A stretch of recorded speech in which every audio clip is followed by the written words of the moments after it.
Hello বন্ধুরা, কেমন আছো তোমরা সবাই? আশা করি অনেক অনেক ভালোই আছো। আর তোমাদের ভালোবাসায় আমিও অনেক ভালো আছি, কারণ তোমরা আমাকে যে পরিমাণে ভালোবাসা দিয়েছো এবং সাপোর্ট দিয়েছো তা আমি কোনোদিন ভুলতে পারবো না। তাই তোমাদেরকে মজা দেওয়ার জন্য আবারও একটি নতুন গল্প নিয়ে হাজির হলাম। গল্পটি শোনার মতো, আশা করি তোমাদের দাঁড়িয়ে যাবে এবং তোমরা হাতের কাজ করতে সবাই হেডফোন নিয়ে বসে যাও।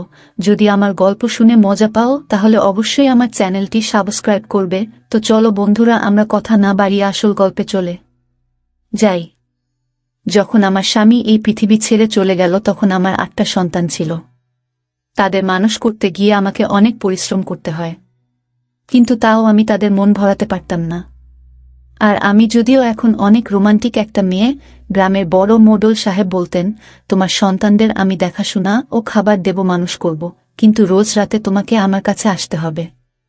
আমি কিছুদিন মোডল সাহেবের কথা শুনেছিলাম, আর আমি যখন তার বাড়িতে গেলাম তখন একটা এমন রহস্য খুলল যে আমার পায়ের তলা থেকে যেন মাটি সরে গেল। আমার স্বামীর তেমন বেশি কোনো শখ ছিল না, মাত্র 2টা শখ ছিল। এক, সন্তানদের জন্ম দেওয়া, আর দ্বিতীয়ত হলো ভালো ভালো খাবার খাওয়া। বিয়ের পর কয়েক বছরের মধ্যেই আমাদের 6টা সন্তান জন্ম নিয়ে নিল। 2বারে 3টা, আর পরের বার 3টা সন্তানের যে গমা হয়ে গেলাম। আমার বয়স কম ছিল যখন আমার বিয়ে হয়েছিল। আমার স্বামী ঘরে কখনো কোনো জিনিসের অভাব হতে দেয়নি। ব্যাপারটায় আমি একটু অবাক হতাম যে এত টাকা পয়সা কোথা থেকে আসে। অন্যের জমিতে কাজ করত সে, আমাদের নিজেদের জমিও ছিল না। আল্লাহ আমাদের আরও 2টি সন্তান দিয়ে দিয়েছিল। যখন 8 নম্বর সন্তান আমার শরীরের মধ্যেই ছিল তখনই আমার স্বামী এই পৃথিবী থেকে চলে গেল। তার মৃত্যু কখন হয়েছিল কেউ জানত না, শুধুমাত্র তাকে মৃত্যু অবস্থায় পাওয়া যায়, কিন্তু তাকে কেউ প্রাণে শেষ করে দেয়নি। পুলিশের আন্দাজ ছিল যে মনে হয় তার হার্ট অ্যাটাক হয়েছিল। আমরা গ্রামেই থাকতাম, আর গ্রামে কারোরই এই সম্পর্কে খুব বেশি জ্ঞান ছিল না। আমার স্বামী এই দুনিয়া থেকে চলে গেল, আমি অনেক উদাস ছিলাম, কিন্তু 8টা সন্তানের সাথে আমার টিকে থাকা অনেক মুশকিল হয়ে গিয়েছিল। কেননা আমার সাথে থাকার মতো কেউ ছিল না। আমার অনেক খারাপ অবস্থা দেখে নিয়েছিলাম। সন্তানদের জন্য খাবার মতো কিছু ছিল না। আমি রাস্তায় রাস্তায় ঘুরছিলাম। মোডল সাহেব বলল যে আমি তোমার সন্তানদের দায়িত্ব নিতে চাই, কিন্তু রোজ রাতে তোমাকে আমার ঘরে আসতে হবে। এটা আমার পক্ষে সম্ভব ছিল না, কিন্তু নিজের সন্তানদের শেষ হয়ে যেতে দেখতে পারতাম না আমি। সন্তানদের জন্য রাজি হয়ে গেলাম আমি। কিন্তু যখন আমি মোডলের বাড়িতে গেলাম, সেখানে যখন একটা রহস্য থেকে পর্দা উঠল, তখন আমি অবাক হয়ে গেলাম। কেননা এই কথাটা অনেক অদ্ভুত ছিল। আমার নাম রেশমা। আমার বয়স অনেক কম ছিল যখন আমার বিয়ে মুখলেস নামক এক মানুষের সাথে হয়, আর আমি শহর থেকে গ্রামে চলে আসি। আমি অল্প বিস্তর পড়াশোনা শিখেছিলাম, কিন্তু গ্রামে আসার পর আমার সমস্ত বুদ্ধি ঘরের কাজকর্মে আর সন্তান সামলানো পার হয়ে যায়। বিয়ের প্রথম বছরেই 2টি সন্তান হলো, আর তারপর সন্তানদের লাইন লেগে গেল। আমি প্রত্যেক বছর সন্তান জন্ম দিতাম, আর এরকমভাবে 9 থেকে 10 বছরে আমি 8টা সন্তানের মা হয়ে গেলাম। আমার স্বামী অদ্ভুত ধরনের মানুষ ছিল। সে একটা ছোট্ট চাকরি করত, কিন্তু ঘরে অনেক বেশি টাকা পয়সা নিয়ে আসত। ঘরে না কোনো শাশুড়ি ছিল, না ছিল কোনো ননদ, আর না ছিল অন্য কেউ। ঘর ছিল আমার স্বামীর, কিন্তু আমি একা এতগুলো সন্তানদের মানুষ করতে গিয়ে ক্লান্ত হয়ে যেতাম। আর আমি অনেক চিন্তায় থাকতাম, কখনো কখনো অনেক খারাপভাবে কান্নাকাটি করতে থাকতাম। আর নিজের স্বামীকে বলতাম যে আমি এত সব পারি না করতে। কিন্তু আমার স্বামী একটা অদ্ভুত ধরনের শরবত বানাত, যে শরবতে সে বাদাম, পেস্তা আর কোনো এমন ঠান্ডা জিনিস মেশাত যে সেটা খেতেই সাথে সাথে আমি শান্তি পেয়ে যেতাম। এমনকি আমি সব দিন ক্লান্ত হয়ে থাকলেও রাতে শান্তিতে ঘুমাতে পারতাম। না হলে আমার পায়ে এত ব্যথা হতো যে আমি ঘুমাতেই পারতাম না, কেননা আমি সব দিন সন্তানদের নিয়ে কাজ করতাম। সন্তানদের জন্মের বেশি সময় দেয়নি আমি। ওরা ছোট ছিল বলে আমাকে নানাভাবে বিরক্ত করত। এজন্য আমার স্বামী রাতে আমার জন্য শরবত অবশ্যই বানাত। আর যখন আমি শরবত খেয়ে নিতাম, সকালবেলায় উঠে আমার মনেই থাকত না যে আমি কখন ঘুমিয়েছি, কখন উঠেছি। আর যদি রাতে কোনো সন্তান যদি জেগে যেত, আমার স্বামী তার খেয়াল রাখত। সে বলতো, এদের সবাইকে দিনে তুমি সামলাও, রাতে আমি সামলে নেব, তুমি শান্তিতে ঘুমাও। আমার স্বামীর অদ্ভুত অদ্ভুত ব্যাপার ঘটত। সে ঘরে অনেক কম থাকত, আর যখনই ঘরে আসত রাতে আমাকে বেহুশ করে দিত। সে বলতো যে আমি জ্ঞান থাকা অবস্থায় তোমার কাছে আসতে পারবো না, এটা আমার ব্যাপার, আর তোমাকে এই ব্যাপারটা বুঝতে হবে। আমি তার সব কথা মেনে নিতাম, কারণ সে আমার অনেক খেয়াল রাখত, তাই তার খুশিতেই আমার শান্তি ছিল। আমার জীবনে আমার রাতগুলো ভালোই পার হতো, আর আমি অনেক শান্তিতে ঘুমিয়ে থাকতাম। আল্লাহ আমাকে অষ্টম সন্তান ও দিল, কিন্তু আমার স্বামীকে দেখে এমন মনে হতো দেখে না যে সে অষ্টম সন্তানের বাবা। যখন কিনা সুন্দর তো আমিও ছিলাম, আর দেখতে খারাপ মনে হতো না, কিন্তু জানতাম আমি ভিতর থেকে অনেক দুর্বল হয়ে যাচ্ছিলাম। সন্তান জন্ম দেওয়া কোনো সহজ কাজ তো নয়। আমার স্বামী ঘরে অনেক ভালো ভালো জিনিস নিয়ে আসত। সে আমাকে ভালোভাবে খাওয়াতো, সারা রাত সন্তানদের সামনে আমার ঘুমটা পুরো করে দিত। কিন্তু তার মাইনে খুব একটা ভালো ছিল না। ওর কাছে তো নিজের জমিও ছিল না, অন্যের জমির দেখাশোনা করত সে। তাহলে এত টাকা পয়সা না জানি কোথা থেকে আনত। যা চাইতাম তাই এনে দিত। সাথে সাথে সন্তানদের জন্য অনেক ভালো বাবা ছিল সে। এমন ছিল না যে একটা সন্তানের পোশাক অন্য সন্তানকে পরিয়ে দিতাম। যখনই সন্তান জন্ম নিত তাদের জন্য সবকিছু নতুন বানাতাম। গ্রামের লোকেরা আমাকে বলতো তোমার স্বামী তোমাকে অনেক ভালো অবস্থায় রেখেছে। আমি প্রথমে বিয়েটা করতে চাইনি, কিন্তু এখন আমি সত্যিই বুঝতে পারি যে আমি সৌভাগ্যবতী। কিন্তু আমার খুশিতে আগুন দেওয়া হলো যখন একদিন আমি খবর পেলাম আমার স্বামীকে অজ্ঞান অবস্থায় পাওয়া গেছে। তাকে নিয়ে যাওয়া হয়েছে হাসপাতাল। কিন্তু তারপর দ্বিতীয় খবরটা আমার প্রাণ বের করে দিয়েছিল। যখন ডাক্তারের কাছে তাকে নিয়ে যাওয়া হচ্ছিল তখন সে রাস্তার মধ্যেই নিজের শেষ নিঃশ্বাস ত্যাগ করল। সেই সময় আমার শরীরে আমার নবম সন্তান ছিল। আমি অনেক কেঁদেছিলাম, অনেক ছটপট করেছিলাম। আমার স্বামীকে ছাড়া সন্তানদের কি করে সামলাবো, এই চিন্তাটাই সবার আগে মাথার মধ্যে আসলো। আমার স্বামী ঘরে কিছু পয়সা রেখে দিয়েছিল, যেটা তার কবরে খরচা হয়ে গেল। কিছু দূরের আত্মীয় স্বজন ছিল, কিন্তু কেউ আমাদের নিজেদের ঘরে নিয়ে যেতে রাজি ছিল না, আর না কেউ আমাদের সাহায্য দিতে চেয়েছিল। যদি সমস্ত আত্মীয় স্বজন মাসের কিছু কিছু পয়সাও দিত, তাতে আমাদের কোনোভাবে সংসার চলে যেত। কিন্তু কেউ এই ব্যাপারটা এগিয়ে আসেনি। সবাই এটাই বলছিল যে 8টা সন্তানের খরচা কে তুলবে? এদের সবাইকে কেউ মানুষ করতে পারবে না, আর 8টা সন্তানের মাকে বিয়েই বা কে করবে? কেননা আমাদের এখানে যখন কোনো মহিলা এইভাবে বিধবা হতো যে তাদেরকে এটাই উপদেশ দেওয়া হতো যে তুমি দ্বিতীয় বিয়ে করে নাও যাতে তোমার সন্তানদের মানুষ করার মতো কাউকে পেয়ে যাও। কিন্তু কোনো পাগলই হবে যে একটা এরকম মহিলাকে বিয়ে করতে চাইবে, যার সাথে 8টা সন্তান ছিল, আর তার মধ্যে আবার 4টে মেয়ে ছিল। আমি রেগে গিয়ে সব আত্মীয়দের অনেক কথা শুনিয়ে দিলাম আর বললাম কোনো দরকার নেই আমার কাউকে, মানে আমি নিজের সন্তানদের নিজেই মানুষ করব। তোমরা যেতে পারো। তোমাদের সম্পর্কের মানুষটা তো এই দুনিয়া থেকে চলে গেছে। তার মৃত্যু উপলক্ষে রান্না করা খাবারও শেষ হয়ে গিয়েছিল। এখন কেন এখানে বসে আছে সবাই? সব লোকেরা আমাকে অনেক কথা শোনালো আর বলল, আমরা তো তোমার লাভ নিয়ে ভাবছিলাম, কিন্তু তুমি ভালোর যোগ্যই না। আমি বললাম, বেরিয়ে যাও ঘর থেকে, কারোর দরকার নেই। বাড়িতে কিছু পয়সা পড়েছিল, প্রথমেই তা ব্যবহার হয়ে গেল। এরপর বাড়ির কিছু জিনিসপত্র বিক্রি করতে থাকলাম।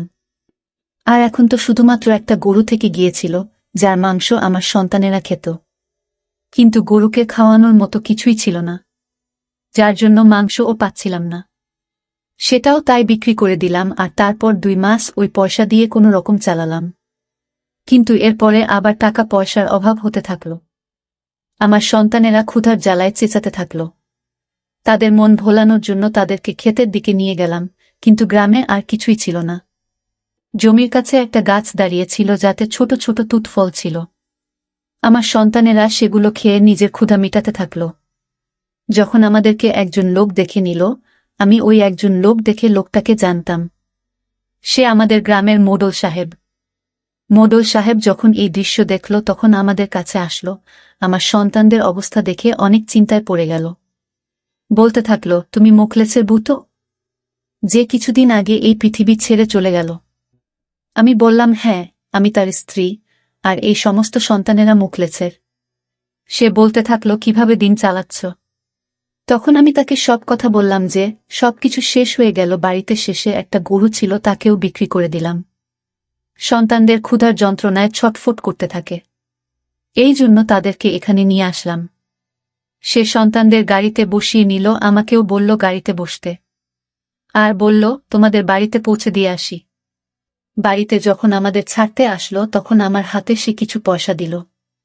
আমি অনেক খুশি হলাম যে মোডল সাহেব আমার অবস্থা বুঝতে পেরেছে। আমি বললাম যে চা খেয়ে যান। সন্তানেরা বাইরে খেলছিল আর আমি চা বানাতে থাকলাম। মোডল সাহেবের জন্য চা বানিয়ে আনলাম, সে কাপের সাথে আমার হাত ধরে নিল। আমি নিজের হাত সরিয়ে নিলাম। বললাম, মোডল সাহেব, এটা আপনি কি করছেন? সে বলতে থাকলো, তুমি ভেবেছ যে তুমি কি করছ? আর কি করবে? এতগুলো সন্তানদের ক্ষুধা কিভাবে মিটাবে? যা পয়সা আমি দিয়েছি ওটা কয়েকদিন পরে শেষ হয়ে যাবে, আর তারপরে তুমি কি করবে? আমি বললাম, আল্লাহ সব দেখছে। যেভাবে আপনাকে উনি পাঠিয়ে দিয়েছেন আমার কাছে, এরকমভাবেই অন্য কাউকে আমার কাছে ঠিক পাঠিয়ে দেবেন। এই দুনিয়ায় কেউ না খেয়ে থাকে না, কিছু না কিছু করে নেব আমি। হতে পারে এই বাড়িটাই বিক্রি করে দেব আমি। তখন মোডল সাহেব বলল, ঘর বিক্রি করার মতো বোকামি একদম করো না, না হলে রাস্তায় চলে আসবে। আমার কাছে তোমার জন্য কাজ আছে। আমি মনের মধ্যে ভাবতে থাকলাম যে মোডল সাহেবের তো অনেক বড় বাড়ি আছে, মনে হয় ওই বাড়িতে আমাকে কোনো কাজ দেবে, তাহলে আমি আমার সন্তানদের ক্ষুধা মিটিয়ে নিতে পারব। আমার বড় মেয়েটা এতটা বড় তো হয়েই গেছে যে যদি আমি ঘরেতে নাও থাকি ও নিজের বাকি ভাইদেরকে সামলে নেবে। এমনিতেও তার সময়ের আগেই বড় হওয়ার দরকারও ছিল, কেননা তাদের বাবা ছিল না। আমি সাথে সাথে মোডল সাহেবকে বললাম যে তুমি আমাকে যা কাজ বলবে আমি সেটাই করব। সে বলল যে রাতের বেলা আমার বাড়িতে চলে এসো। আমি জিজ্ঞাসা করলাম, রাতের বেলা কোনো সময়? এটা ভেবে আমি একটু চিন্তায় পড়ে গেলাম যে রাত্রিরে আমাকে কেন ডাকছে। তখন উনি বললেন, রাত্রির বেলা 10টার পরে চলে এসো, আর বাড়ির সামনের দরজা দিয়ে আসবে না, পিছনের দরজা দিয়ে এসো। এবার আমি এতটাও তো বোকা ছিলাম না যে সেই সব কথা বুঝতে পারব না। আমি বুঝতে পেরে গিয়েছিলাম যে বাড়িতে মোডল সাহেব আমাকে পিছনের দরজা দিয়ে এত রাত্রিরে কেন ডেকেছিল। সে চলে গেল আর আমি সেই সব চিন্তাতেই পড়ে রইলাম। যে পয়সা মোডল সাহেব দিয়েছিল সেটা মুদিখানার দোকানে আগেকার হিসাবের জন্য কেটে নেওয়া হলো, আর শুধুমাত্র এটুকুই খাবার দিল যতটুকু আমরা একবার মাত্র খেতে পারব। তাছাড়া সে অন্য কিছু দিতে রাজি ছিল না। সে বলল, আমাদের পয়সা 3-4 মাস পরে তুমি দিয়েছ, এবার আমি দ্বিতীয়বার তোমায় ধার একদমই দেব না, না হলে না জানি আবার পরে কখন তুমি শোধ করতে পারবে। 10টা বাজতে আর একটুখানি বাকি ছিল। আমার স্বামীর ছবিটা আমার মনের সাথে ধরে বসে বসে কাঁদছিলাম আমি। কি করব আর কি বা করব না কিছুই বুঝতে পারছিলাম না। আমার স্বামী সব সময় আমাকে ভালোভাবে খাইয়ে এসেছে, ভালোভাবে ভালো ভালো পোশাক পরিয়েছে, কখনো কোনোভাবেই খারাপ জীবন আমাদেরকে সে দেয়নি। আমার সে অনেক খেয়াল রাখত। কিন্তু এখন আমি কি করব? কালকের জন্য ঘরে খাবারের কোনো ব্যবস্থা নেই। আমি পড়াশোনা জানতাম, কিন্তু এতটুকু পড়াশোনা কোনো কাজে দিবে? আর এতগুলো সন্তানদের ছেড়ে যদি আমি চাকরি করতে যেতাম তাহলে আমি কি চাকরি করতে পারতাম? কারোর বাড়িতে কাজ করে নিতাম। কিন্তু এখানে তো সবাই গরিব, শুধুমাত্র মোডল সাহেব ছাড়া। মোডল সাহেব আমাকে বাড়ির কাজ দিতে পারে, কিন্তু সে আমাকে বাড়ির কাজ দিচ্ছে না, দিতে চায় না, এই ভেবে হৃদয়ে পাথর রেখে দিলাম। সন্তানদের ঘুম পাড়িয়ে দিলাম আর বড় মেয়েকে বললাম সবার খেয়াল রাখতে। আমি আসছি। ঘর থেকে কালো চাদর আমার শরীরে দিয়ে বেরোলাম আর মোডলের বাড়ির পেছনে দরজা দিয়ে ঢুকলাম, যে সেখানে যেন কেউ চোর ভেবে ধরে না নেয়। কিন্তু 10 মিনিট হয়ে গেল, ওখানে কেউ আসলো না। তারপর আমি বললাম, আমি এইসব করতে চাই না। আমি আমার মৃত্যু স্বামীকে কোনোভাবে ঠকানোর কাজ করতে চাই না। এই জন্য সেখান থেকে আমি যেতে থাকলাম, কেউ আমাকে ধরে থামিয়ে দিল। আমি দেখলাম মোডল সাহেব ছিল। আমি তার হাত থেকে নিজের হাত ছাড়িয়ে নিলাম আর বললাম, আমি ছাড়িয়ে নিলাম আর চলে যাচ্ছি। সে বলল, যদি চলে যাও তাহলে পস্তাবে, নিজের সন্তানদের কথা ভাবো। আমি বললাম, আপনি আমাকে আমার সন্তানদের কথা বলে আমাকে দিয়ে ভুল কাজ করাতে চাইছেন? তখন সে বলল, সব কাজ ভুল হয় না, আর এর সিদ্ধান্ত কাজ নিজেই করে দেয়। আমি বললাম, আপনার স্ত্রী নেই, আপনার সন্তান নেই, আপনি নিজেই ভাবুন না। আমি যদি আপনার জায়গায় হতাম আর আপনি যদি আমার জায়গায় হতেন, তখন আপনার উপর দিয়ে কি বয়ে যেত? তখন সে বলল, আমার বউ আছে, কিন্তু আমার সন্তান নেই। আর সত্যি বলতে কি, আমি তোমার জায়গাতেই আছি। আমি মোডল সাহেবের কথা কিছু বুঝতে পারলাম না। তার চোখে আমি লোভ দেখতে পাইনি। মোডল সাহেব বলল, তোমার স্বামী অনেক ভালো মানুষ ছিল, অনেক ভালো মানুষ। আল্লাহ তাকে জান্নাতে জায়গা দিয়েছে। আমি বললাম, কেন ভালো মানুষের বউয়ের সম্মান খারাপ করতে চাও? তখন সে মাথা নামিয়ে নিল। সে বলল, রাতে তোমাকে আমার কাছে আসতে হবে, আর তারপর ৫-৭ দিন পার হয়ে যাওয়ার পরে তোমাকে আমি এমন কিছু বলবো, যেটা শুনে তুমি অবাক হয়ে যাবে। আমি কোনোভাবে এই কথার বিষ যেন পান করে নিলাম, কেননা নিজের সন্তানদের আমি ক্ষুধার্ত দেখতে পারব না। চৌধুরী সাহেব আমার বাড়িতে রেশন দিয়ে গেল, আর ঘরে যা যা জিনিস কম ছিল সেটাও নিয়ে আসলো। সন্তানদের জন্য নতুন পোশাক এনে দিল। সে আমার সন্তানদের অনেক ভালোবাসল। তার এইসব করার কোনো দরকার তো ছিল না। তারপরে আমি খবর শুনলাম, তা হচ্ছে মোডল সাহেবের বউ তাকে ছেড়ে চলে গেছে। আমি ভাবলাম যে মনে হয় আমার ব্যাপারে সে জানতে পেরে গেছে। কিন্তু এই কথাটা তো গ্রামে ২-৩ মাস ধরে রটে গেছে যে মোডল সাহেবের বউ তার থেকে থেকে চলে গেছে। কেননা এই বিষয়টা কিছুতেই বোঝা যাচ্ছিল না, আর এর কোনো সমাধানও বেরোচ্ছিল না। আর তাদের দুইজনের কোনো সন্তানও ছিল না। এই জন্য তারা আলাদা হয়ে যাওয়াটাই ঠিক মনে করেছিল। মোডল সাহেব ছেড়ে দিচ্ছে। আমি ৭ দিন ধরে মোডল সাহেবের জন্য রোজ রাতে তার বাড়িতে যেতাম, কিন্তু সে আমাকে ৫-৬ দিন ধরে ডাকেনি। আর আমি নিজেও ধন্যবাদ জানিয়েছিলাম, কারণ এরকম জীবন আমি বাঁচতে চাইনি। আমি অনেক মজবুত ছিলাম। কিন্তু তারপরে সে আবার এক রাতে আমাকে ডাকল, আর এইবারে সে আমাকে বাড়ির অতিথি রুমে নিয়ে যাবার পরিবর্তে সোজা প্রাসাদের ভিতরে নিয়ে গেল। আমি এটা ভেবে অবাক হয়ে গেলাম যে সে কি কোনো বিষয়ে কাউকেই ভয় করে না? যে যদি বাড়ির কোনো কাজের মেয়ে দেখে বা তার বউ যদি দেখে প্রশ্ন করে? কিন্তু আমার মনে হতো যে বাড়িতে কেউ নেই। আমাকে সে ঘরে নিয়ে আসলো, যেটা অনেক সুন্দর ঘর ছিল। এমন মনে হচ্ছিল যেন এখানে সব জিনিস নতুন। তারপরে সে আমাকে আরও একটা ঘর দেখালো, যেটা সন্তানদের জন্য সাজানো ছিল। কিন্তু সে আমাকে নিজের বাড়ি কেন দেখাচ্ছিল? আমি কিছু বুঝতে পারছিলাম না। তারপর সে আবার আমাকে ওই ঘরে নিয়ে আসলো। আমাকে নিজের সামনে বসালো। আর আমার হাত ধরল।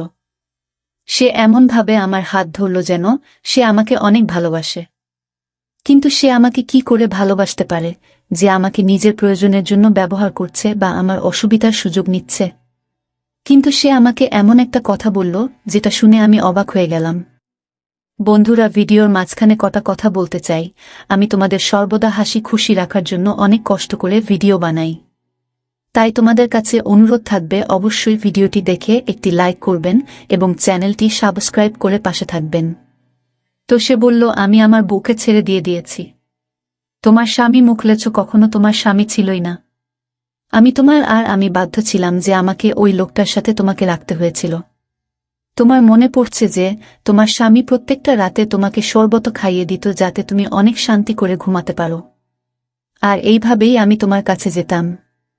এই যতগুলো সন্তান তুমি দেখছো, এই সব সন্তান আমার। কেননা আমার বউ আমাকে কোনোদিন সন্তান দিতে পারত না। কিন্তু আমার বউ যদি জানতে পারত যে আমার আরও একটা বউ আছে আর তার সন্তান আছে, তাহলে তোমাকে প্রাণে শেষ করে দিত। তার বংশের লোকেরাও অনেক সাংঘাতিক। এই জন্য আমাকে এই সব নাটক করতে হয়েছে। তোমার স্বামী আমি, আর এই সব সন্তান আমার। আর মোখলেছ নিজে শেষ হয়ে গেছে, কেননা সে এরকম জীবনের সাথে থাকতে থাকতে বিরক্ত হয়ে গিয়েছিল। তার কথা হলো, সে কাউকে ধোঁকা দিতে পারবে না। ওই সন্তানগুলো ওকে বাবা বলতো। সে ভীষণ চিন্তা করত, এই জন্য সে শেষ হয়ে গেছে নিজে থেকে। যাতে সে রাস্তা থেকে সরে যায়, সে আমার বিশ্বস্ত কাজের লোক ছিল। আমি তার উপকার কোনোদিন ভুলব না। সে তোমাকে নিজের ঘরে রেখেছিল, আর আমার মান সম্মানে কোনোরকম ক্ষতি হতে দেয়নি। আমি এটা শুনে অবাক হয়ে গেলাম, কেননা আমার স্বামী ঠিক এগুলোই করত আমার সাথে। সবসময় রাতে আমার স্বামী আমাকে ঘুম পাড়িয়ে দিত। আমি বললাম যে যদি এমনটাই হয়ে থাকে, আমার থেকে এই সমস্ত লুকিয়েছিলে কেন? আর আমাকে কেন রাতে ডাকত? তখন মোডল সাহেব বলল, আমার বউকে যতক্ষণ এই বাড়ি থেকে বের না করে দিই, আমি এখানে আসতে পারতাম না। আর তোমার স্বামী নিজ থেকে শেষ হয়ে যায় করে, এই জন্য আমাকে আরও 7 থেকে 10 দিন ছাড়াছাড়ি হওয়া পর্যন্ত সময় পার করতে হতো, যাতে কেউ সন্দেহ না করে যে তুমি আমার বউ। এই বাড়ি আর এই সব কিছু তোমার আর আমার সন্তানদের। আজ থেকে তুমি এখানেই থাকবে। এই ঘর তোমার, আর দ্বিতীয় ঘর আমি আমার সন্তানদের জন্য সাজিয়েছি। সন্তানদের সামলাতে আয়া রেখেছি। সমস্ত ব্যবস্থা হয়ে যাবে। তোমার জীবনে আরাম আর শান্তি হবে।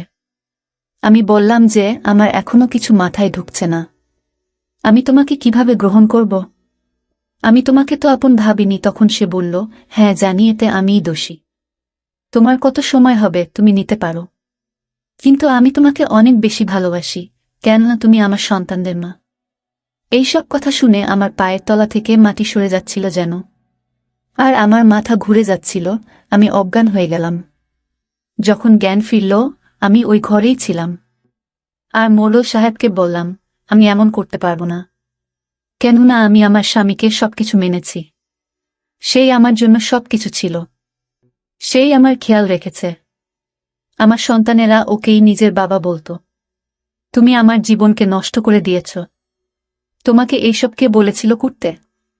যদি তোমার মধ্যে এতটা হিম্মত না থাকে যে তুমি তোমার বউকে এটা বলতে না পারো যে তোমার দ্বিতীয় বউ আছে, আর তার থেকে তুমি 8টা সন্তানকে জন্ম দিয়েছ, তবে তুমি একটা ভীতু।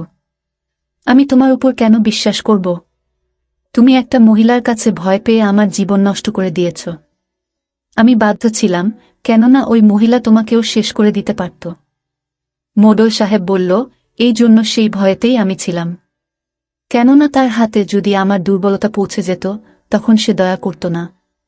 কিন্তু সে এখন আমার জীবন থেকে চলে গেছে।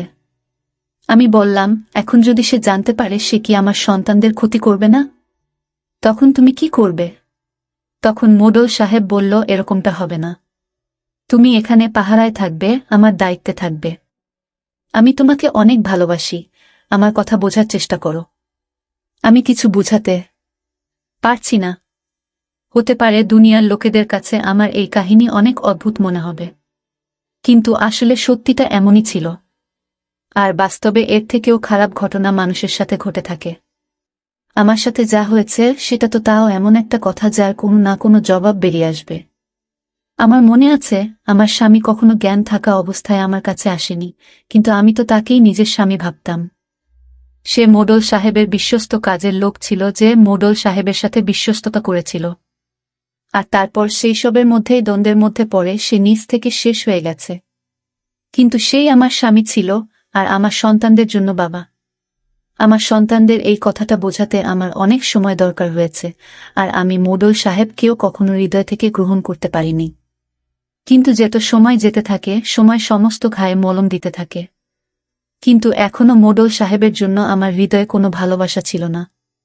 সে শুধুই আমার সন্তানদের বাবা এবং আমার স্বামী, যে সব চাহিদা পূরণ করত। হাসরের বিচারের দিন আমি অবশ্যই মোখলেসকে কলার ধরব। আমি বলবো কেন সে আমার সাথে এইসব করল। মোড়ল সাহেব যদি তাকে আমার সাথে এইসব করতে বাধ্য করে, তারপরেও সে কেন এমন করেছিল? সে বারণ ও তো করতে পারত। সে আমার জীবন শেষ করে রেখে দিল। আমি দুটি পুরুষের মাঝে থাকা একটা অদ্ভুত ধরনের মহিলা। তাহলে বন্ধুরা, মোড়ল সাহেব কি আমার সাথে সঠিক কাজ করেছে, নাকি তার নিজের বউয়ের থেকে ভয় পেয়ে থাকা উচিত ছিল না? আপনারা কমেন্টের মাধ্যমে নিশ্চয়ই বলবেন।